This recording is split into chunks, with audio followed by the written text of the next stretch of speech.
Salut bien-aimés, salut, ben nous arrivons pour un jeudi et c'est jour étude biblique. So, nous allons commencer avec l'étude biblique pendant la continuer avec le livre Apocalypse. Nous arrivons dans le chapitre 11. So, nous avons un paquet de merveilles qui ont passé dans le premier chapitre que nous avons étudié. Mais chapitre ça, c'est un chapitre très excitant. Et c'est un chapitre qui est excitant dans le livre Apocalypse. Il y a plusieurs raisons pour ça. Et bon, by the way, c'est parti dans le livre là, de la semaine dernière là, que l'apôtre Jean te gagné maintenant. Premièrement, dans le chapitre ça, on a parlé de la reconstruction du temple qui était détruit. Ok? Et on parle loin encore dans le chapitre ça, et Jérusalem, destruction de Jérusalem par les païens. Ok, on parle ouais prophétie sur que le Seigneur te baille sur Antichrist là. Ok, so, mais ça qui est important, c'est que les montrer dans comment bon Dieu va sauver Israël. Ouais, quand il dit tout Israël sera sauvé, nous parlons de là-dedans et puis comment bon Dieu lui-même pour la conquérir le mal, la corruption et les royaumes de ce monde pour établir le royaume pâle sous terre. So, on suit avec moi. Nous allons commencer avec le temple là, parce que dans le premier verset, et chapitre 11, verset 1er, il montre le temple là. So, on nous parle du temple là d'abord. Ok? So, nous connaissons un pile de monde qui relève le pot building temple. Mais le temple, c'est un bagage spécialité, surtout pour le juif. As a matter of fact, nous connaissons même le David devait construire le temple là. Si changer ça bien, bon Dieu te dit, David, comme ça que, et non, pas construire le temple là, parce que nous sommes hommes de sang. Petit, on va continuer. Laissez Salomon te construire le temple là. Nous ne allons pas rentrer dans trop de détails, parce que là, prend nous trop de temps. Salomon te construit le temple là. C'est un magnificent building. Et tout le monde est content que l'arche là ait un côté pour le visiter. Eh bien, ça passe là à cause de désobéissance du peuple là. Bon Dieu t'a quitté l'armée de Nebuchadnezzar, entré en 587. Il t'a détruit le temple là. Il t'a pris tout ça qu'il a donné, tous les objets sacrés. Il prend tout l'aller dans le pays là avec eux. Ok? So, il y aurait été 100 temples. Qu'on y a là, il n'y a pas qu'à offrir sacrifice. Puisque il n'y a pas de temple, il n'y a pas qu'à offrir sacrifice. Furthermore, ce qui est important, c'est que il y a sur terre étrangère. Ok? Ou sur terre souillée. Il n'y a pas capable d'offrir sacrifice sur une terre souillée. So, il y aurait été 100 temples sans sacrifice pour des années. Jusqu'à ce que bon Dieu réveille l'esprit de Esdras. Non, du roi de Cyrus dans Esdras chapitre 1er, je voudrais dire. Oui, m'appelez pour Esdras chapitre 1er, la première année de Cyrus, roi de Perse, afin que s'accomplisse la parole que l'Éternel prononçait par la bouche de Jérémie. Il réveilla l'esprit de Cyrus, roi de Perse, qui fit faire de vive voix par écrit cette publication dans tout son royaume. Verset 2. Ainsi Paul, Cyrus, roi des Perses, l'Éternel, le Dieu des cieux, m'a donné tous les royaumes de la terre et m'a commandé de lui bâtir une maison à Jérusalem en Juda. Ouais, so, disons ça que l'Éternel m'a dit, première année à l'entrée, l'Éternel m'a bâti en maison. Et puis, c'est comme ça qu'il était prend des volontaires qui étaient allés, ouais, et c'est les Zorobabel d'aller. So, ils ont bâti le temple ça, que le temple de Zorobabel. Son premier temple là, c'était le temple de Salomon. Il était détruit par, qui est encore? Babylone, en 527. So, nous finissons le deuxième temple qu'on y a là, qui est construit par, qui est encore, nous savons ça? Zorobabel, yes, Zorobabel. So, et ça, Cyrus t'a fait, tout bagaille que Nebuchadnezzar te prend, tout objet sacré, il remet. Ok, mais le Zorobabel fin bâti temple là, dans le chapitre 3, verset 12, il commence à mettre plusieurs des sacrificateurs des Lévites et les chefs des familles âgées, grand monde qui était là longtemps, qui avaient vu la première maison pleurer à grand bruit.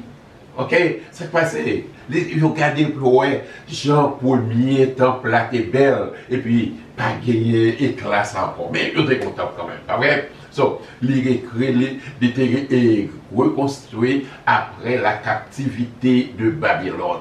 So, ça qui passait comme ça. Il y a un monsieur, je t'ai réglé. Ma fond étude peut-être on le sur monsieur Sayo, ouais, c'est de partir à partir d'Alexandre le Grand pour nous comprendre l'histoire sur monsieur Sayo. La prendre trop de temps aujourd'hui là. Ok, mais Antiochus Épiphane, c'est un monde qui était raillé les Juifs sérieusement.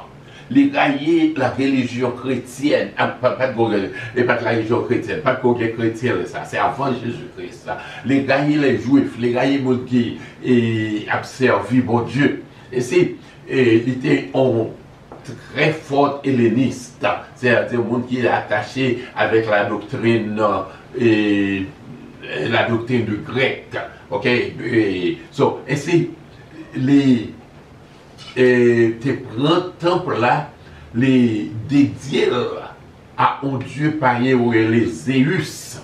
Ok? Et puis, il prend un hôtel pour Zéus, il mettait sur hôtel par mon Dieu, à côté du peuple à terre qu'on offrit sacrifice. Mais ça, c'était gros bagage qui était passé. Il prend hôtel là, c'est-à-dire les profaner temple là sérieusement. Non seulement ils mettent hôtel là dernier, mais ils continuent à faire sacrifice cochon dans le temple, bon Dieu. Ouais, ça continue de 171 jusqu'à 165. C'est-à-dire que, songez, ça c'est avant Jésus-Christ, année où tu es allé descendre, 171, 170. On va parler de 170, 171. Ok? So, mais le Hérode venu, Hérode qui n'est pas juif, peut-être allé, il était besoin de faire juif eux-mêmes. So, ça a été fait, il était battu un très bel temps pour eux-mêmes. Ça fait combien de temps? Ça fait 3e temple. So, il va un très bel temps pour eux-mêmes, que tout le monde est fier pour eux. Donc, ouais, dans Matthieu 24, pour mon disciple était fier du temple là, il a parlé de Jésus du temple là, pour mon son bel building, Jean temple là belle, et il était réellement belle, il a comme ça que il était fait en marbre blanc, et c'est vieux, ok? Mais ça passe là. Et Juifs commencent en rébellion en 66 après Jésus-Christ. Ok? Ouais, ils ont rejeté Jésus, mais après ça, ils ont cherché Messie. Ok? Et puis, tu es en révolte contre l'autorité de Rome. Et puis, pendant Passover, pendant, il a observé le fait de la Pâque en l'an 70. Ok? Et pendant qu'il a fait révolte là, Romains sont venus. Ils ont assiégé la ville là. Titus veut ramener de 30 000 personnes. Le ça, c'est pendant qu'il a fait des fêtes. Vous connaissez, il a fait des fêtes, des gros fêtes liées pour eux-mêmes. Et c'est, tu as plus de 600 000 visiteurs dans la ville là. Eh bien, ça fait, ils ont assiégé la ville là, ils ont crasé les murs, ils ont entré, ils ont détruit le temple là. Et depuis lors, pas de temps. Pas de temps. Le peuple Israël, 100 temple aujourd'hui à là. Ok? So, but, bon Dieu, Jésus t'a déjà prédit ça. Prends un temple qui va le bâtir pendant la tribulation. Et c'est de ce temple ça que nous nous arrivons, qui fait, nous expliquons l'histoire, tout l'autre temple. Ouais, prends l'autre temple qui va le bâtir pendant 3 premières années de la tribulation. Ok? On nous regarde, on continue pour nous. Ouais. Et Jésus a dit dans Matthieu 24, et Jérusalem sera foulée aux pieds par les nations jusqu'à ce que le temps des nations soit accompli. Le temps des nations, on a parlé de, il commençait avec Nebuchadnezzar et puis la finir avec l'Antichrist. Ok? So, ça qui va le passer. Ça qui va le passer. Et nous voyons ça clairement dans le chapitre 11, verset 1er, c'est que juge va entrer dans le contrat, dans l'alliance avec bête là. Et puis, sous patronage, il a défié Arabio et puis il va construire un temple. Ok? So, il va défier Arabio, il a battu un temple. Now, on regarde pour nous, est-ce que ce variant est possible? Peut-être ou t'es capable, ce n'est pas possible et quelques années de cela. Mais, regardez pour être Kounia là, et les États-Unis au moins reconnaître Jérusalem comme capitale d'Israël. Moi-même, moi la donné, on part pour temple rebâti à Jérusalem par l'Antéchrist, le venu. Ok? Regardez, Daniel 9, verset 27, d'expliquer nos alliances qu'il va faire là. Il fera une solide alliance avec plusieurs pendant une semaine. Une semaine, c'est année-semaine pour nous rêver. Ok? Et durant la moitié de la semaine, il fera cesser le sacrifice et l'offrande. In other words, et en semaine, il y a 7 jours. Okay? So, réellement, 7 jours, il a fait une alliance avec les Juifs, Antichrist là, a fait une alliance avec les Juifs pendant 7 ans. Et puis, dans moitié 7 ans, si on prend 7 ans ou divisé par 2, on a 3 ans et demi. Pas vrai? L'Israël fait cesser sacrifice. Ça veut dire qu'il n'est pas capable de faire sacrifice encore. Je fais de bien pourtant, il commence à faire sacrifice, il y a il commence à faire sacrifice. Mais il commence à que l'Israël cesser et puis la Bible continue, Daniel 27, verset 27, le dévastateur commettra les choses les plus abominables jusqu'à ce que la ruine de ce qui a été résolu fonde sur le dévastateur. So, dans son paquet de prophéties déjà qui pourrait passer dans les jours à venir. So, les poils font, les poils comme Antichrist, ça va le faire, les poils font alliance avec Israël, les poils diront ça que, moins engagé tête, moi, me défendre. Et n'importe monde qui attaque, c'est moi-même qui attaque. Et puisque les-mêmes, ils gagnent tout gros militaire, toutes armes militaires, que l'autre pays pas qu'à contrecarrer, so, la capable, comme ça le dit, personne pas capable d'Israël, ça, la protéger Israël. Ok, la vie parle aux amis Israël. Ok, so, dans Matthieu 24, verset 15, et Jésus t'a parlé nous de lorsque vous verrez l'abomination de la désolation dont a parlé le prophète Daniel, que nous t'ai dans Daniel 9, 27, établi dans le seul lieu que celui qui lit fasse attention. Ok, so, et même Paul parlait de ça dans 2 Thessaloniciens 2, verset 4. L'adversaire qui s'élève au-dessus de ce qu'on appelle Dieu, qu'on adore, jusqu'à s'asseoir dans le temple de Dieu, se proclamant lui-même Dieu. So, toute bagaille, ça, c'est vrai que la Bible dit pour arriver. Mais pour y arriver, il faut bien temps. So, ici, nous connaissons que, avec certitude, pour un bon temple bâti pour les Juifs à Jérusalem. Ok? En nous lit, chapitre 11, verset 1er, on me donna un roseau semblable à une verge, en disant, lève-toi et mesure le temple de Dieu, l'autel et ce qui y adorent. Ouais, disons ça que, il y a un petit bout de bois, ou bien on mesure, on tape mesure soufflé, on yardstick, si on veut là, et puis on dit mesurer. Qu'est-ce que ça veut dire pour le mesurer? Il y a pour le mesurer le temple là, il y a pour mesurer l'autel là, et puis mesurer ça qu'a adoré. Ok? Now, c'est ça que nous connaissons que dans la première année, dans les 3 premières années, et tribulation, Antichrist là, pral bâti un temple pour les Juifs à Jérusalem. Ok? Je ne vais pas dire nous qui est-ce qui était belle et bagaille là pour le mesurer, mais nous connaissons que il pral mesurer. So, comment la Bible sert avec mesurer? La Bible sert à mesurer. Une façon, c'est pour dire, leur mesure en building, c'est pour construire, ou pour préserver, pour protéger. Ok? Nous, si nous regardons dans Zacharie 2, verset 1 à 5, d'après côté que, d'après seulement le verset 5, je serai pour elle, dit l'Éternel, une muraille de feu, tout autour, je serai sa gloire au milieu d'elle. Ça veut dire que l'idée de Zacharie pour le mesurer, et puis il dit ma gloire, on muraille pour lui, son murailler, son protection. Ainsi, ça servi comme préservation, protection. So, semblait que ça, bon Dieu dit, Disons ça que la va protéger le peuple Israël, comme il était dit dans Romains 9, chapitre 9, chapitre 10, chapitre 11, chapitre 12. Ça veut dire que la va protéger Israël. Ok? Même le, ouais, Antéchrist la va persécuter en pile. Mais yo tout pas mourir, tout Israël sera sauvé. Comme nous dit la Bible, ok, Israël va sauver. Il va sauver de Antéchrist là, yo pas capable annuler Israël. So, bon, peut-être c'est ça bon Dieu dit. On le bagaille tout, il a dit, puisque ça va avec même mot mesuré, vous dites juger. So, il est possible que bon Dieu dise ça que nous allons juger le peuple Israël par l'Antéchrist. C'est vrai l'Antéchrist là pour juger le peuple là. Pour qui ça? Parce que tu es brûlé, parce que tu es crucifié. Et puis, en façon pour être capable de ça, purifier, pour être capable de sauver. Mais oui, c'est ça où est le jugement du croyant pour nous-mêmes aujourd'hui. Là, bon Dieu est pour juger le peuple Israël, pour être capable de recevoir les, pour le purifier, pour être capable. Ok? So,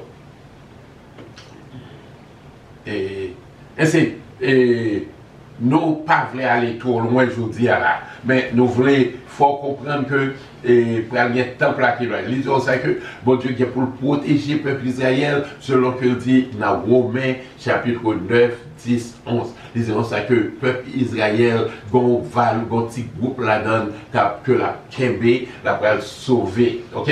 Et l'Éternel voyez ange là ils disent ça que allez excusez pas ange là les bail apôtre Jean en roseau. Ouais, et puis ils diront ça que aller mesurer. Qui ça pour le mesurer? Tant bon Dieu. Hôtel là, et ça capable d'adorer. Et c'est. Il y a des gens qui diront ça que ça capable mesurer, c'est l'église. Mais il y a pile raison que nous ne pouvons pas dire c'est l'église. Ok? Il y a pire raison. Il ne pas représenter l'église, c'est le peuple Israël. Ok? Premièrement, lorsqu'on parle de l'église, l'église c'est une unité, indivisible, il n'est pas qu'à mesurer. On bagaille qui n'est pas divisé, pas qu'à mesurer. Ok? Deuxièmement, l'église est enlevée, l'église pas sur la terre encore. Son deuxième raison que nous connaissons, ce n'est pas l'église. Qui c'est encore? Et c'est building là, c'est l'église. Qui est-ce capable d'adorer? Ouais, j'ai bien building les temples là. Il était gagné en côté de Yowa pour les païens qui adorer. L'église aujourd'hui là, depuis le jour de la Pentecôte, est composée de deux groupes monde, juifs et païens ensemble. Ils fait une seule unité indivisible comme le peuple de Dieu, comme le corps de Christ. Il n'y a pas de séparation entre juifs et païens encore. Tandis que dans le verset où juifs et païens sont séparés. Pas vrai? Et après, je vais essayer si nous songez bien, songez le temple de Salomon, après ça nous vient encore le temple de Zorobabel qui bâtit, après retourner dans la captivité, pas vrai? Then, le temple d'Hérode qui détruit en l'an 70 par l'armée de Titus, et puis qu'on y a là, ça pourrait le passer, le temple du futur, c'est le temple que l'Antichrist là, pourrait le bâtir pendant qu'il a la première année de tribulation, la bâtir pour Juifs a presque prendre pour Messie. Mais bon, l'autre temps, pour ne pas le venir. La Bible parle de l'autre temps encore, dans le futur. Tant ça, c'est, donc je venais dans Ézéchiel 40, 41, 42, 43. C'est le temps du millénium. Par exemple, le Jésus venu sous terre, pas avec vous. Le Jésus retourné sous terre pour l'établir royaume sous terre. La près tout. Vrai? Et puis, temple Jérusalem, et le quartier général à Jérusalem, et puis à bon temps, que d'après que les théologiens, le temple du millénium. C'est ça seulement nous voulons dire aujourd'hui là. Et sinon, tu as continué dans l'autre verset, non seulement bon, introduction chapitre là avec le premier verset seulement, mais si nous avons continué avec l'autre verset, il va prendre notre temps. Sur semaine prochaine, si Dieu veut, nous allons prendre chapitre 11. Entre-temps, nous encourageons lire la Bible, suivre l'étude biblique et poser questions, faire commentaires. Que mon Dieu bénisse, que mon Dieu bénisse, la paix avec vous, Seigneur, la paix.